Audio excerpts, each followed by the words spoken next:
This is now our third Prisoners' Justice Day during a global pandemic, which continues and is still really real for people who are incarcerated.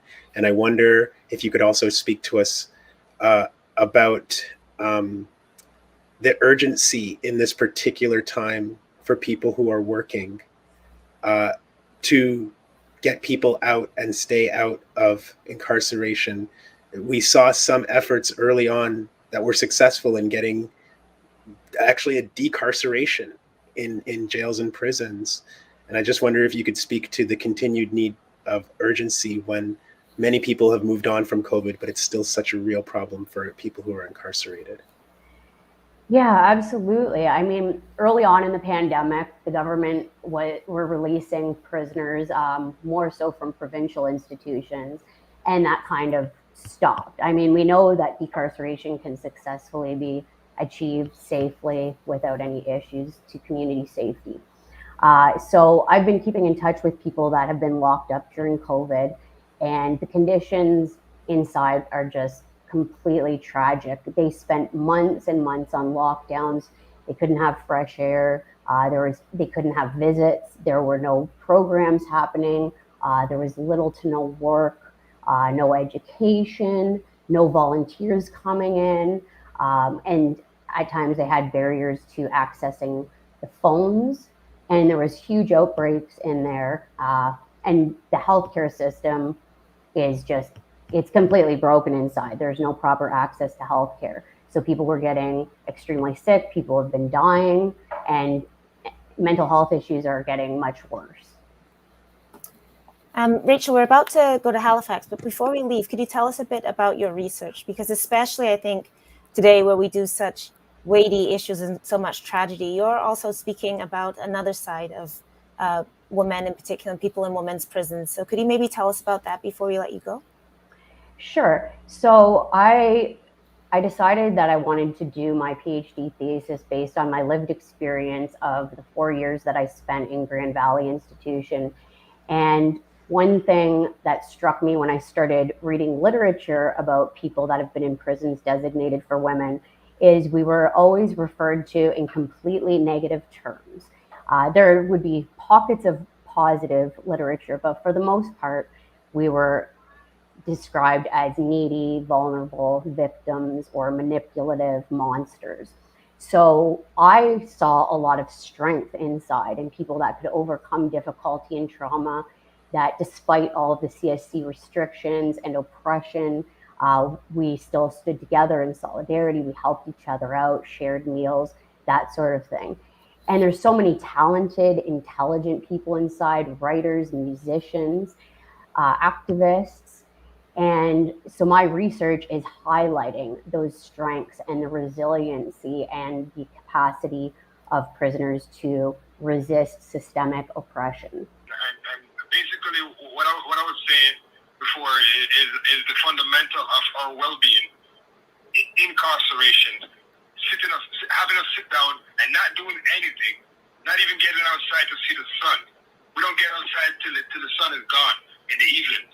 You know, and as inmates sitting down in a prison for the wrongs that you have committed to humanity or to crime or whatever, there's no sense of rehabilitation in these places, and there's no programs, there's no way for us to rehabilitate ourselves and to get back ourselves into society, and we have to waive our parole hearings and stuff like that because of the fact that we don't have the proper programming and the proper like stability to rehabilitate us to get back into society. These facilities are underrun, undermanaged, and even summertime right now, a lot of staff took off. So guess what? Who suffers? We do. The inmate suffers. We're stuck in a cell all day, can't go nowhere, in a lockdown facility that's underrun and undermanaged, and it's falling apart. Everything is water damage, the shower condition, everything. And for them to say it's 2022, you know what I mean, and we're still living like we're in a third world country in a time like this, you know, and it's not just Collins Bay Penitentiary, it's all the penitentiaries right across the board. And all these new audits and all these new promises that they put out, it's all a bunch of lies to cover to to cover up to me that the wrong that they've been doing for years and decades. All these apologies and all these wrongfully use of forces that they're now discovering is nothing new. But at the end of the day, what we have to do with this information is the same thing that our native brothers done. They brought it to the public. Right? It's the public that has to be accountable for what is going on. And if the public knows the condition in how the inmates are being housed and being kept, then this whole system would be interrupted, and it would be they have to reconsider, how they house inmates and how they keep us when they house in these penitentiaries. It's a breeding ground for suicidal rates, for danger, for everything. That's bad. It's nothing that's good. And a person, once you come to a prison for doing wrong, you're supposed to get the rehabilitation that you deserve to get back into society. Because every single person in this world deserves a second chance. Every single person in this world has a family. So what I've personally found from being a cis white sex worker with privilege and reduced barriers is the harms I face do not always come from where people expect. They more often than not come from the stigma and forced interactions I have with police. One example of a forced, non-consensual interaction is a wellness check, where I've had the police book an appointment under the guise of being a client. I then had 3 plainclothes officers basically force their way into my condo and sit me down and ask invasive questions. I felt scared, I felt unsafe. I wasn't given a choice, nor did I ask for their help. That's an important part because I will touch on asking for their help later. They asked me to describe my tattoos so they could record them. When I asked them why, they said it was so they could identify my body if it was ever found. My dead body. That's all I heard. I wasn't offered services and I wasn't offered supplies. I wasn't asked what I needed to to keep myself safe. I was offered identification upon death. Unrequested interactions like these are jarring and scary. The levels of animosity I felt with the WPS, complete lack of care or training, I couldn't imagine my BIPOC, queer, and two-spirited colleagues going through this. At what point months ago, one of my colleagues was being exploited and forced to provide sexual services by the person she was working with. She asked if I could reach out on her behalf since she wasn't comfortable in doing so. She was fearful about getting CFS involved. I emailed an officer in the counter-exploitation unit, and it took them 13 days, even after repeated check-ins with them, to put me in touch with an officer who offered to call me and discuss her options. She didn't proceed. It is these types of barriers and complete inaction when sex workers do ask for help that has completely alienated the Winnipeg Police Services and has reinforced the fact that they do not care, that they do not want to help us, and that this is just one more task force they can use to take resources away from the city instead of actually getting it to where it needs to go. Another scary consequence of wellness checks or interactions regarding sex work is the data collection, surveillance, and record keeping that comes with police interaction, the lack of transparency, and those records. There's not 4 pages, there's only 2, don't worry. After pulling a FIPA request for my name, I found I had 2 records of prostitution showing that was completely unbeknownst to me. If what I'm doing is not illegal, then why is it being recorded? Will this record affect my credibility if I do need to go to the police due to an assault? Sex workers routinely have their professions used against them to explain away systemic violence we face. Exit sex work now or expect to face violence is used to normalize any assault we encounter. Records of prostitution have been used to discredit victims involved in sex work here in Winnipeg. In the instance of Winnipeg officer Remy Van Denderesh at his 2017 court proceedings, he was charged with multiple counts of sexual assault, extortion, criminal harassment, and breach of trust. His 4 victims, one who was deceased by the time of the hearings, were drilled repeatedly about their occupation, past and present drug use, to the point of them shutting down on the stand and stating they wished they could still use so they could forget. The justice system completely invalidated them and their humanity. It is these exact actions that show police do not care about me or my colleagues and have no other goal than to entrap us by criminalizing our money, our jobs, and our clients. We protect us. As sex workers, we disproportionately face criminalization as well as police harassment. So I think that's why we're so involved in the movement, because we're so in it and we experience police, especially when we're doing street sex work. They're out there and they're in our lives. We're interacting with them. There's so much abuse that we experience from police and by police that I think that's what kind of brings us to this movement, and it makes us really passionate about the abolition movement. Mm-hmm. We saw, Tina, a case just recently in Nova Scotia where a Nova Scotia sex worker decided to go to small claims court over the issue of non-payment. And I think that this is something that doesn't happen very often for the obvious reasons of stigmatization about around sex work. But can you talk to us a little bit about how the kind of criminalization leads to these kinds of circumstances where people can't even get paid for the work that they're doing? For sure. As I mentioned earlier, sex work needs to be recognized as real work. We need to have those same rights, protections, and freedoms as all other workers. So I think it's amazing that this person was brave enough to go to small claims court. Do you know how what was the outcome of the case? Do you know? Well, we heard about that case in July, and I don't know what the outcome is, but I think it made the news because of what you say is the bravery of somebody. She only used her first name.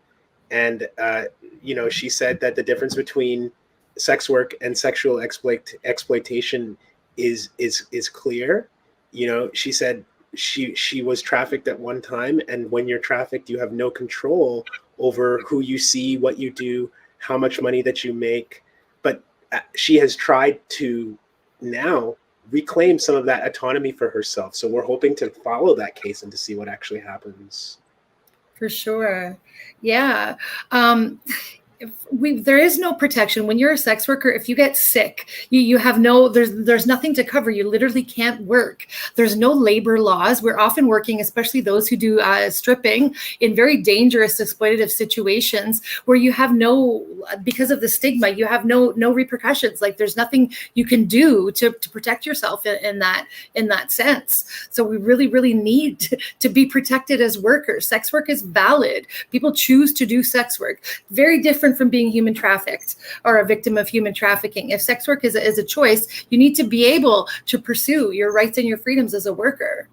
What are the historical processes that led us to here, and what would it mean for us to imagine freedom outside of this? So if we look at, the kinds of violences that we're seeing in carceral settings today that are leading people to continue to lose their lives, we know that people are disproportionately Indigenous, as Desmond was just speaking about, are disproportionately Black. And this is, of course, because of the long history of the transatlantic slave trade, settler colonialism, and genocide that already put these logic in place that our people were able to be sacrificed for the economy, right? And since the neoliberal governance has restructured this, police and prisons have been an increasingly important way to overthrow rebellion, but also just to manage the surplus people, right, of the system that we live in. So this is the same kind of economic system that we're seeing created or globalized, at least in 1492, that tells us that everything in the planet can be extracted to the total destruction of the environment all around us. That the human labor and human people can also be destroyed in the same way by the same logic. It's a way of organizing the world into hierarchies that are exploitatively structured, right? So I think that what we're seeing in prisons is just the sort of end result of this kind of logic of disposability and exploitability, of where we go, as Angela Davis says, to disappear social and economic and racial injustices rather than deal with them. And I think you could very much add ecological to that. Something that we're really thinking through in the book is how is all of this being exacerbated by the climate crisis? And I think that what we're seeing, if we look to what's happening in terms of carceral sites right now with the heat waves, it becomes so apparent, right, that people are experiencing, on top of the everyday violence that is prison, that is incarceration, people are experiencing extreme overheating.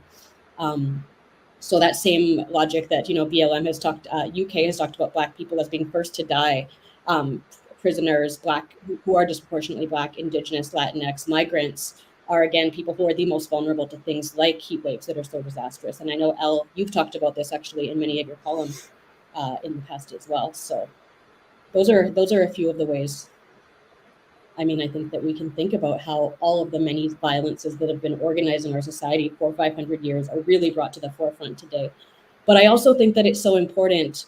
This is a really important year for something like Prisoners' Justice Day to be happening, given that we're, still living what was supposed to be this racial reckoning, right? We had this moment where governments and our society supposedly understood that racial violence is, a definitive feature of the society that we live in, that racial violence is the order. And we saw that people from all across Canadian cities, American cities, took to the streets in historic numbers, demanding something else.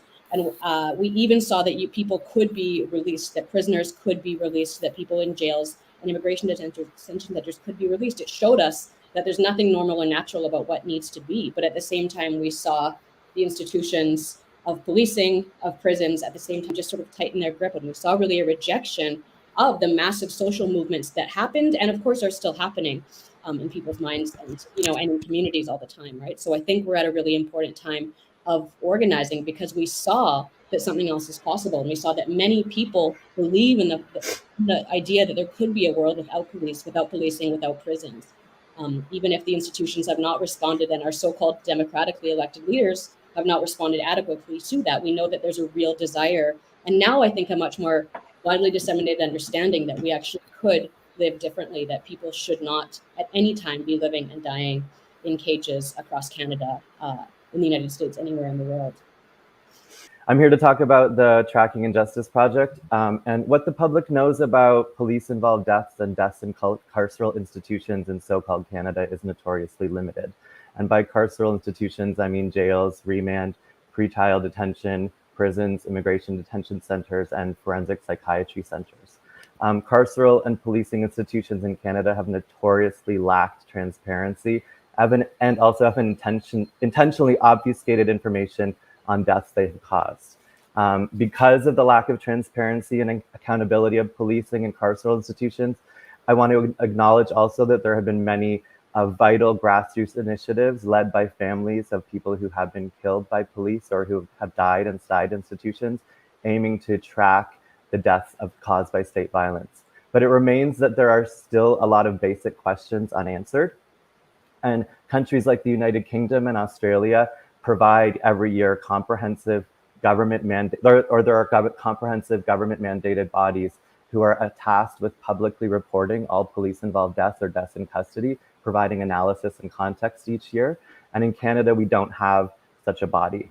And with little consistent publicly available information on policing or carceral institutions and the deaths that they've caused, effective community-led advocacy, policy development, legal challenges, or research. So like in Australia, there is an Institute of Criminology tasked through a task force that looked into Indigenous deaths in custody with encouraging police and carceral institutions to report deaths each year, and they produce a report. So there's a system in place where there's a centralized reporting mechanism, and there is nothing like that in Canada. So our initiative is basing our data on currently like media reports and then following those up by verifying them. So we have a team of wonderful research assistants who look into SIU reports and look into press releases, any other information. And one of the things we're going to be doing with the funding we received is launching a series of access to information requests,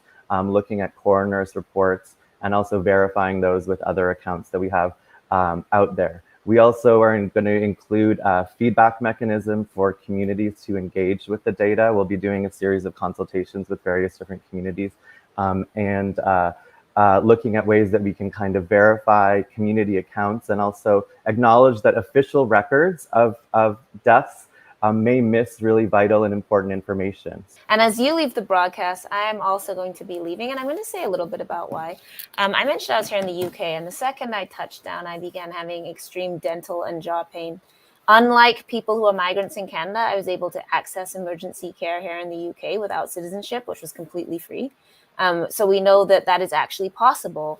Whereas in Canada, if you do not have status, if your status has been stripped for you on a deportation proceeding or a migrant worker or any of the other circumstances that leave people without health care, then you are not able to access the kind of basic health care that I could walk into in another country. So it's very important for us to remember that these health access issues exist for so many people in Canada, even as we tout ourselves globally as a country that has such great socialized healthcare, as we like to say.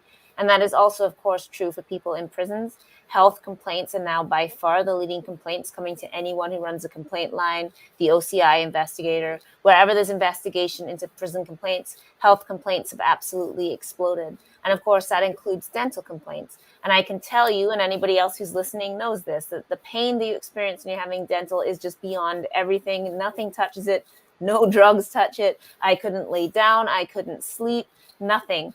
And again, people in prison experience this without access to even basic painkillers such as ibuprofen, never mind the extremely heavy painkillers and antibiotics I'm currently on, which is why I'm actually going to dip out of the broadcast because, it's quite difficult to keep going under these circumstances. But I want us to remember that for so many people sitting in prisons who do not have access to adequate dental care, many people also have lived on the streets and have other health conditions that pre-exist that make dental care specifically vulnerable.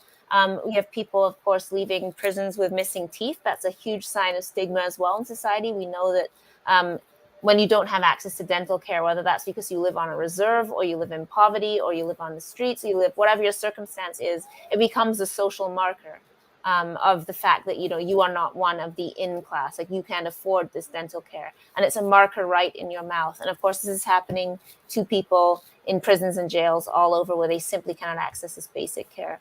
So as I leave the broadcast, I just wanted to say that we remember that today. And I'm grateful for the privilege I have had to, get drugs that will help get me through the next few days until I can see a dentist. So thank you, everybody. I've been honored to join you all. Thank you, Desmond. I want to say that, of course, today is about saying the names of people who have died in all kinds of forms of incarceration across this country, whether they be in jail, in prison, in immigration detention, in kinds of confinement in our healthcare systems that we know exist where people also die.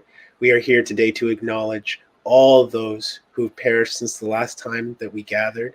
And while we cannot say all their names during this broadcast, we have compiled a list of all the names that we know, which is itself not a complete list because we know how difficult it is to get that information from our carceral institutions. But we will be playing the names of all those we know who died in incarcerated spaces in the last year at the end of the broadcast.